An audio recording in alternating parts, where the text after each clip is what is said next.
piling mo ako'y mananahan, pagkat ikaw lamang aking kalakasan. Sa piling mo tagumpay ko'y naranasan.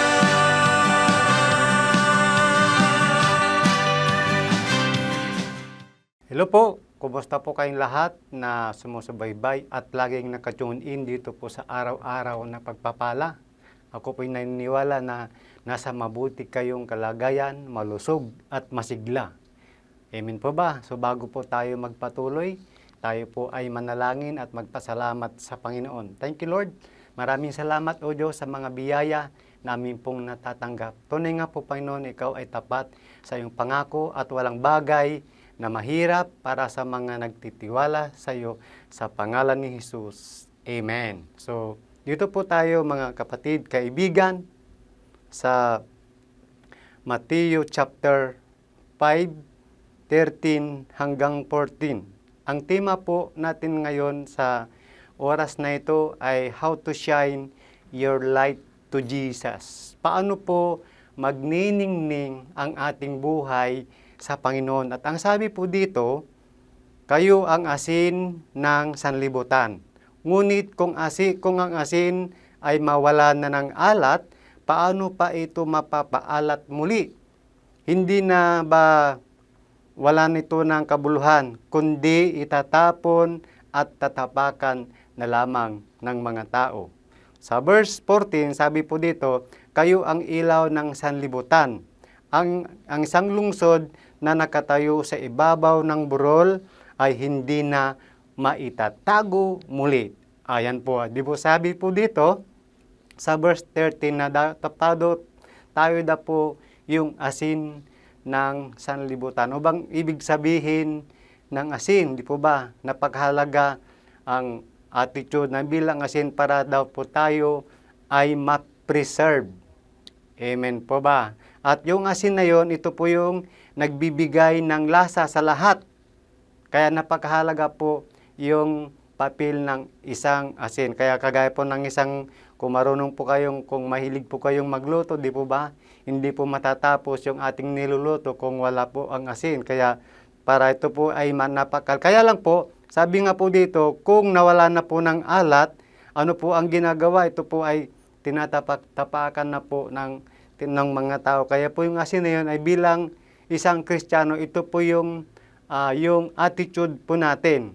At ang pangalawa, sabi po dito, tayo daw po ang ilaw ng sanlibutan. Kaya napakahalaga po na bilang isang Kristiyano ay nakikita po sa atin yung ilaw na nanggagaling sa Panginoon. So sabi nga po dito, paano naapektuhan yung ating pagka-Kristiyano?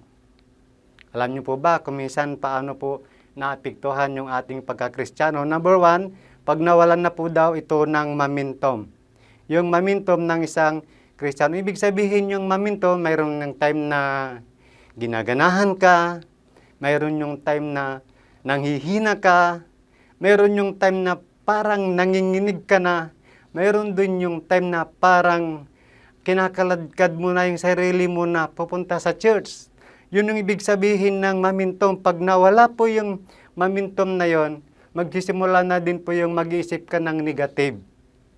Kaya mahirap bumalik pag nawala po yung ating momentum sa paglilingkod sa Panginoon. Kaya gwardiyahan po natin yung attitude po natin na pag once na nawala po yung momentum ng ating paglilingkod bilang isang Kristiyano, hanggang nag-iisip na rin po tayo ng negative. Kaya gwardiyahan po natin. Kailangan iwasan po natin na yung momentum ay mawalan po sa ating buhay. Pangalawa, pag nadaig na po tayo ng minsan may mga bagay na wala tayo po sa align. Di po, minsan nagtatampo din tayo. Dapat yun daw po yung iwasan natin. Naghahanap po tayo ng perfectionist sa mga kasamahan po natin. Amen po ba? Kaya pag ganun daw po yung attitude natin, naapektuhan po yung ating buhay isang Kristiyano. Kaya pag minsan tayo po ay, at ang pangatlo po, minsan pag tayo po ay napipressure. Saan ka ba napipressure? sa iyong mga pagkakristyano.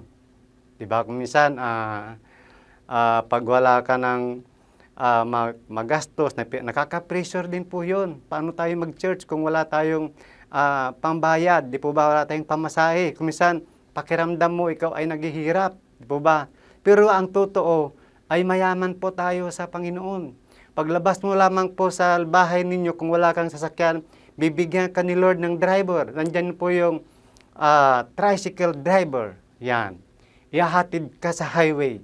Pagdating mo naman sa highway, nandyan naman yung jeepney driver hanggang makarating ka sa church. O, di ba? Akala mo lang ikaw ay maghihirap, pero pinapadalhan ka ng Panginoon ng sarili mong driver. Amen po ba? Kaya para hindi daw po maapektuhan yung ating pagkakristyano, iwasan daw po natin yung masyado po tayong ma-stress. Di po ba? Kasi po ito yung nakakapagpababa ng ating momentum sa paglilingkod sa Panginoon. Pag daw po tayo ay na-stress na, kailangan daw po, ano ang dapat natin gawin para ma-overcome po natin yung mga stress na yan? Ako lang po ba yung nakakaramdam ng stress? Sino po dito yung hindi nakakaramdam ng stress? Sino po dito yung exempted sa stress? Hindi po tayo exempted, di po ba? So, kailangan ma-overcome po natin. Give them all to Jesus. Sabi nga, ngayon po, mayroon po tayong 4 na kaparaanan kung paano po magniningning yung ating buhay bilang isang mananampalataya. 4 things how to shine our life to Jesus. Number 1, ito po yung lifestyle po natin. Ano ba yung lifestyle mo dati na hindi po nakakaaya sa Panginoon? Amen po ba? Kung meron ka daw pong bagay na kung sa palagay mo yung lifestyle mo na hindi po kaaya-aya sa Panginoon, unti-unti kang babaguhin sa ganong sitwasyon. Kung yung mga lifestyle mo po, minsan sumusobra na po tayo, kung minsan pakiramdam natin, yung lifestyle, ito po yung routine ng ating buhay na araw-araw nating ginagawa. Amen po ba? Kaya minsan may mga gawa tayo na hindi po kaaya-aya sa Panginoon, dapat ito yung ipakorek natin kay Lord para tayo po ay magniningning sa Kanyang harapan. At ang pangalawa po, paano po magniningning yung ating buhay? Ito po yung attitude bilang isang mananampalataya. Ano ba yung attitude po natin? Di po ba? Paano daw po natin i-handle yung araw-araw ng ating buhay? Minsan, meron tayong attitude na pakiramdam natin, perfect tayo, di po ba? Kaya minsan, nire-rebuke tayo, sasabihin nila sa atin, ba't ganyan ba ang Kristiyano? Mga tipong ganon. Kaya, purihin ang Panginoon. Pag daw tayo po ay nire-rebuke, sabi nga, ang taong matalino ay tumatanggap ng payo. Amen po ba? Yung nga lang, masakit minsan kung tayo ay re-rebuke ng isang mananampalataya, pero ang masakit minsan, pag ito ay nagpakorek tayo sa Panginoon, ay maganda naman po yung outcome. Amen po ba? Nasubukan niyo na po ba yung nirebuke ng isang mananampalataya? Kung minsan, diba? Sabi mo mananampalataya ka, pero bakit meron ka pang daladalang pulang kabayo? Mga tipong ganon. Attitude, di po ba? Sabi mo mananampalataya ka, bakit nagmumura ka pa rin? Amen po ba? Sabi mo mananampalataya ka, bakit mukhang nakamangot ka pa rin? May mga tipong ganon. Kahit napakalit na bagay, pag nasilipan po tayo, ibabato nila sa atin yon. Amen po ba? Yan po yung pangalawa. Sabi nga, kung paano po mag-reflect yung ating buhay sa kailangan po yung attitude po natin bilang isang mananampalataya ay magiging maayos. Amen. At ang pangatlo po, ito po yung life reflection. Ano ba yung ibig sabihin ng reflection? Kung paano nila po tayo i-evaluate. Tinitignan din po tayo kung ano yung buhay po natin. Kung paano po mag-reflect yung lifestyle natin, kung paano mag-reflect yung ating attitude, di po ba? Kung tayo po ay good reflection, pag naalala po nila yung pangalan po natin, paano nila tayo babansagan? Samantala, sabi nga yan, si Kulot paparating. kulot lang yung buhok, pangalan niya kulot. Amen po ba? Kapag ikaw naman ay masyadong giver, ang tawag nila sa iyo, ayan, si milyonaryo, paparating. Di ba? Saan ang gusto mo, di ba? Yun yung reflection mo bilang mananampalataya. O kaya, yan, halimbawa, yan, si Corey. Ano ibig sabihin ng, ayun, kuripot. Yan, mga tipong ganun. Ano ang gusto mong reflection sa buhay mo? Dalawang klase po ng reflection. Personal reflection at saka family reflection. Yan. Kaya minsan, tinitignan nila yung personal na buhay natin, kasama po yung ating family. Kaya magre-reflect yan pag tayo po ay mananampalataya sa Panginoon. At ang pang-apat po, ito po yung influence. Yan.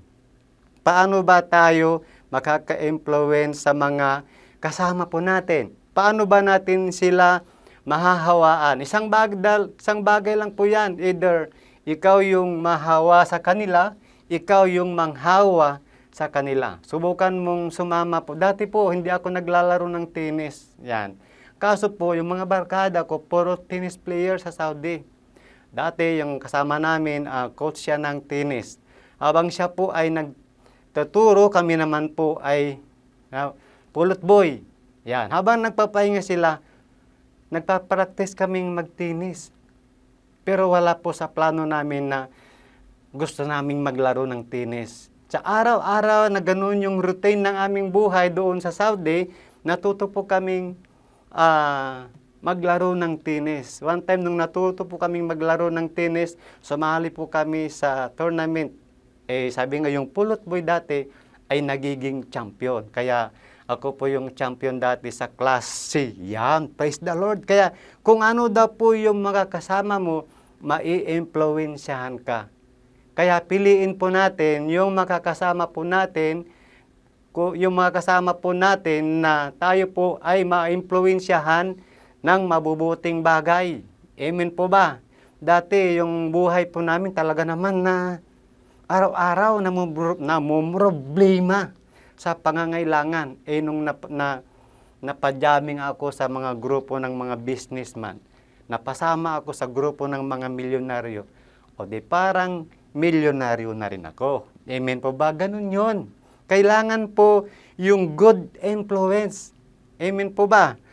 So sabi nga po, bilang pagtatapos, sabi po dito sa Ephesians chapter 4 verse 32, sabi po dito, sa halip maging mabait kayo at maawain.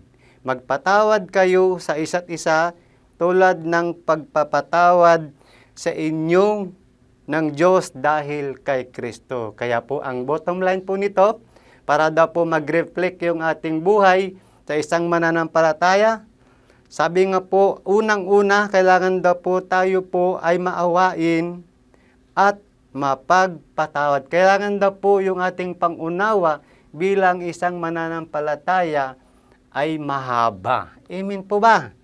At kailangan daw po, matuto daw din po tayo magpatawad.